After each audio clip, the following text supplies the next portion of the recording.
புருவ மத்தியில வச்சு சொன்னா அது திருவருள் மயமாக நின்று புருவ மத்தியில வச்சு சொல்லணும். அஞ்செழுத்து அப்படிங்கிறது, அஞ்செழுத்து நாம எங்க சொல்லணும் அப்படின்னா, தியானம் பண்ணுகின்ற பொழுது பூசை செய்யக்கூடிய இடம் இதயங்கள். அதே மாதிரி தியானிக்கக்கூடிய இடம் எதுனா புருவ மத்தி தான். பூசை செய்யக்கூடியது இதயம் தான்.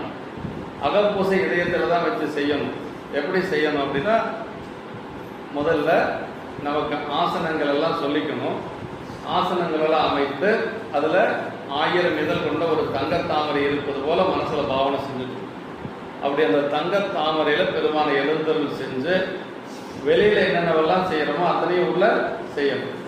அப்படி செஞ்சு அதற்கு பிறகுதான் அங்கே எல்லாமே என்ன, முதல்ல காலையில் சிந்திச்சுமே அது மாதிரி தான் அங்கே நிவேதனம், அவர் அதே மாதிரி அபிஷேகம், அர்ச்சனை எல்லாமே அன்பு தாங்க. அதான் அப்பர் சாமி சொல்றார், காயமே கோயிலாக, கடிமணம் அடிமையாக, வாய்மையை தூய்மையாக, மனமொழி லிங்கமாக, நேயமே நெய்யும் பாலா நிறைய நீர் அமையாட்டி, பூசனை ஈசனாருக்கு போற்றவை காட்டி. நேயம் அப்படின்னா அன்பு. அங்கே எல்லாமே அன்பு தான். அதுதான் நமக்கு அந்த பூசைத்தானம் என்று சொல்லுவது இதயம்தான். பூசைத்தான இதயம். அதே மாதிரி தியானம் என்று சொல்வது மந்திரம் நாம சொல்லிட்டே இருக்கிறோம். எங்க வச்சு சொல்லணும்?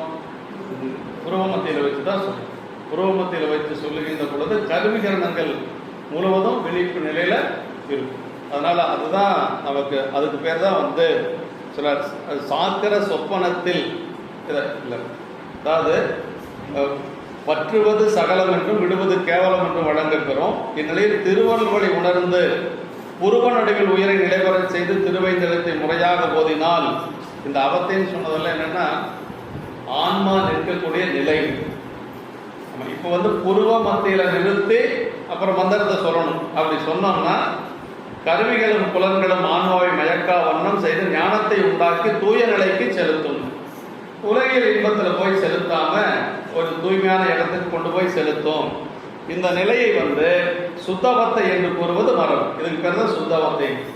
அதாவது நிர்மலாவத்தை, சுத்தவத்தை அப்படின்னு சொல்லணும் இல்லையா, அது இந்த நிலை தான். இப்போ எப்பொழுது இருக்கிற போல செய்யறது சகலவத்தை. இப்போ நம்ம இருக்கிறது சகலவத்தை. இறைவனுடைய திருவருள் மயமாக நின்று ஆன்மாவை புருவ மத்தியில நிறுத்தி நம்ம மந்திரத்தை சொல்வதற்கு பேர் சுத்தவத்தை. சுத்தவத்தைன்னா, சுத்தம்னா என்ன, பெருமானுடைய திருவருள் தான், வேற ஒன்றும் இல்லை. அப்படி செலுத்துகின்ற பொழுது ஆன்மா என்ன ஆகும்? வேற பக்கம் வெளியில எங்கேயும் போகாது. எங்க இருக்கு? இறைவனுடைய திருவருள் ஒடுங்கி, அதுக்கு பேர் தான் சுத்தவத்தை என்று சொல்றாரு. ஆமா, இந்நிலையை சுத்தவத்தை